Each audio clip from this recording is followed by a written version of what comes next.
Hey, what's happening guys, Chris here, and today I'm going to be bringing you an unlock guide for all of those new weapons that recently came out in the Turning Tides DLC in Battlefield 1. I'll be giving each gun their very own review fairly soon, but for the time being, this video is going to be all about how you can actually unlock those weapons as quickly and easily as possible by completing those in-game assignments. Plus I'll be showing a bit of gameplay for each weapon variant too in the background. Now, I've got to admit, the weapon challenges in Turning Tides aren't quite as brutal as they were in the In the Name of the SAR DLC we got a few months ago. Which is a big sigh of relief, as I'm not gonna lie, some of those were a bit of a pain in the arse. But with that said though, some of these new assignments still might be a bit tricky for some people, and I know some of you guys just want a few tips on how to complete them as quickly as possible, so you can use those new guns ASAP. And so this video has been made especially for you. But anyway, starting off with the assault class weapons, the first gun you're going to come across is the M1917 Trench Carbine, which is actually a close relative to the C96 Carbine. Designed in late World War I as a weapon for trench raiding, the semi-automatic M1917 Trench Carbine features a detachable high-capacity magazine. There's only one of these variants, with that unsurprisingly being the Trench, and it can be unlocked by getting yourself 15 kills with sidearms and 5 multi-kills. Okay, so the 15 sidearm kills is pretty straightforward. Probably the easiest way to get those is just by hopping into Team Deathmatch with your favourite sidearm equipped, and just dedicate a couple of matches to getting kills with that weapon. I used the BAR M1918 for this one, probably my favourite revolver in the game, and every kill you get throughout the match is just going to be added up to the assignment's completion. Now, the multi-kills challenge might be a little bit trickier, as you basically got to kill multiple enemies very quickly in a very short space of time, 5 times. So although this one will probably come naturally for a lot of players who just go about their business on the game, some people might struggle to get this one quickly. Other than mowing down enemies with shotguns in CQC, you could take out vehicles which often have a few players in them, like tanks, bombers, and even those heavily damaged behemoths. And this is probably one of the most effective ways to actually go about this task. Or on the flip side, jump into a bomber and drop a load of explosives on some of those contested operations flags. The objective flag on Monte Grappa inside the church is a pretty good one for this. Though I guess you could always just hop into Fort Devoe and lob a few frag grenades into hostile packed areas, which should eventually do the trick too. The next assault weapon to unlock is the Maschinenpistole M1912 P16, a rapid firing automatic pistol which can wreck shop in close quarters. A select fire version of the Austrian M1912 pistol equipped with an extended magazine and a shoulder stock for stability in automatic fire. This can be unlocked by getting 50 kills with the Automatico M1918 Storm, along with destroying 5 boats with the AT rocket gun. The Automatico kills are pretty obvious. Team Deathmatch is good for getting lots of kills quickly, down to those smaller condensed maps and quick respawn times. But as for the 5 destroyed boats, this one can be completed really easily on the new Gallipoli operation at the start of Cape Helles, when you're playing as the Ottoman Empire. Basically spawn in with the AT rocket gun and just aim for the landing crafts that arrive at the beach. You don't have to kill anyone in the craft, just blow up the vehicle, which should take about 3 shots with the rocket gun to do. Because the landing crafts are stationary and don't require anyone to be driving them to count as an enemy vehicle, these are perfect for this assignment, as quite a lot of players use these vehicles to land on the beach, and they're extremely easy to destroy. As for the medic's Farquhar-Hill rifle, a British designed self-loading rifle that saw service with aviators of the Royal Flying Corps, there's 2 variants, with the first one being the Storm. This requires you to complete another killing challenge. Take down 25 enemies with the M1907 SL Trench, fairly easy one to do.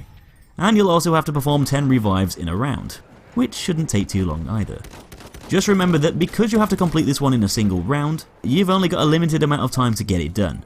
But really, if you're a medic with the medical syringe equipped, you should be getting over 10 revives in a round of conquest or operations anyway. So this should really come naturally. But if you just want to get it done and dusted fast, just hang around at a choke point and revive teammates that get killed passing through. Simple. As for the Optical variant, on the other hand, you can get this one by landing 25 headshots with the Farquhar-Hill Storm variant, along with completing 20 squad orders. So you'll need to unlock the Storm variant first, and basically just keep aiming for the head. Not quite as easy as just getting standard kills, but at least you don't have to use the MP18 this time around. My advice here would be to use the 2x zoom option for a better view in the distance, and basically keep an eye out for scout players, people using stationary turrets, and enemies lying prone on the floor, as these guys are all going to be a lot easier to land headshots on. But otherwise, just aim for the head, as that's all you can really do. The 20 squad orders should come naturally as you play the game, but if your squad leader gives you a command like capture or defend a specific point, which is indicated by those green arrows highlighting the order, then just go and complete that command and this will count towards this assignment's completion. Just remember that if you're the squad leader, make sure to issue orders for your squad and yourself to complete by spotting flags, as you can even complete your own orders to help this task along.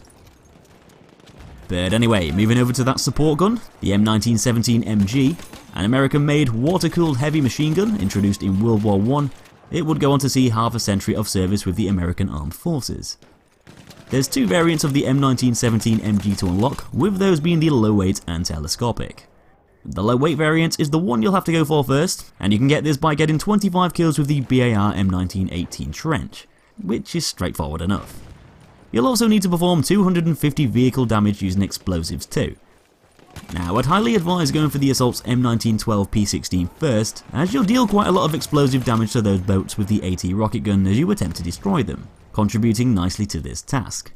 But otherwise, just keep shooting vehicles with rocket guns, throwing anti-tank grenades at them, and just basically using the Assault class's gadgets to dish out that damage.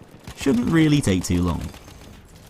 To unlock the M1917 MG telescopic, you're first going to need to get that low weight variant, as you'll be required to kill 50 enemies with it. So once you've unlocked the low weight variant, just hop into a game mode of your choice and grind away. You'll also need to perform 1,500 points of suppression with any LMG. So you're probably best going for this one last, as you'll rack up quite a lot of suppression points whilst getting the kills for the other challenges. This one might take longer than expected, as you don't actually get suppression points by shooting at your targets, but rather shooting around them, which might seem a bit counterproductive, but it's the only way you'll gain suppression points. I found that switching over to the Parabellum was a good option after getting the 50 kills with the M1917 low weight, as the Parabellum seems to suppress enemies a bit quicker down to its high rate of fire. Plus, with it having a lower accuracy than most other LMGs, you're going to miss more shots as you fire at your targets, allowing that suppression to build up before killing them. Just remember that you're not shooting to kill, you're shooting to suppress, as if you're aiming directly at your target, you'll often kill them before that suppression builds up, meaning this task will take longer to complete. So finally, let's go over those scout class guns, with the first one being the Carcano M91. Originally designed for cavalry, this variant of the Carcano rifle was also used by other branches of the Italian military thanks to its small size and light weight. You can unlock this by getting yourself 25 kills with the Gewehr M95 Carbine, so just keep killing those enemies with the M95 and you'll be able to tick this one off the list. And then you'll need to destroy 5 explosives, so stuff like tripwire bombs, anti-tank mines and dynamite.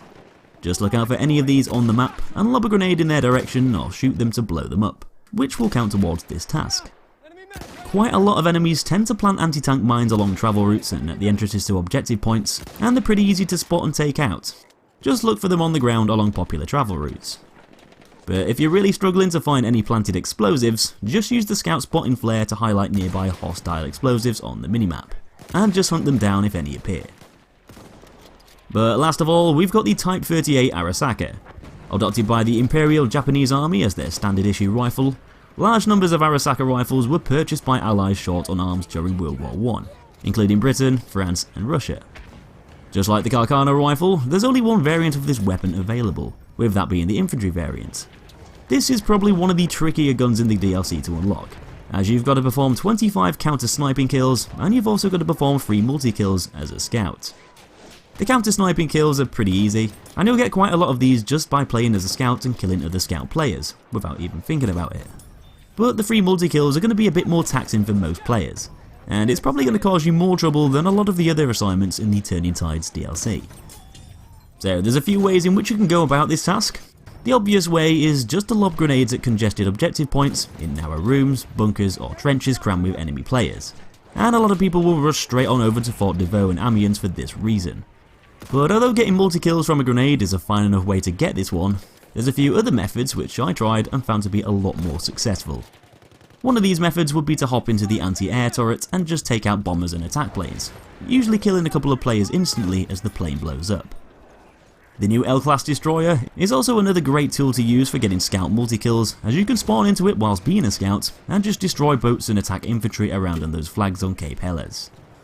But the most effective way that I found to get these multi-kills was just to hop into a conquest match on Cape Helles and spawn into a torpedo boat as the primary gunner whilst the scout class is selected. Make sure you're manning the big gun on the top instead of driving the boat, and just keep shooting at hostile torpedo boats, which usually have a few enemies in them. Destroying these will take out said enemies and count as a multi-kill. And if you've got a good driver who can evade oncoming enemy fire and keep the boat fixed up, then you'll be able to do this assignment quite quickly and easily.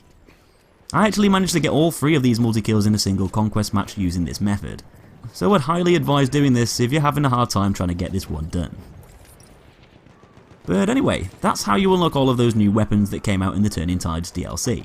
Of course, you're going to need to own the DLC or Premium Pass to be able to complete these challenges, but once you've downloaded it, you'll be able to start ticking those tasks off one by one. So I hope this guide helped you out, give me a like if it did, and make sure to subscribe for loads more on Battlefield 1 and all of its DLC in the future. I'll be working on a load of new weapon guides for all the new guns very soon, so make sure you stick around if you want to see those, and of course, why not check out my already existing guides for the other guns in the game too, if you haven't already, that is. Thanks for watching guys, and I'll see you in our next episode.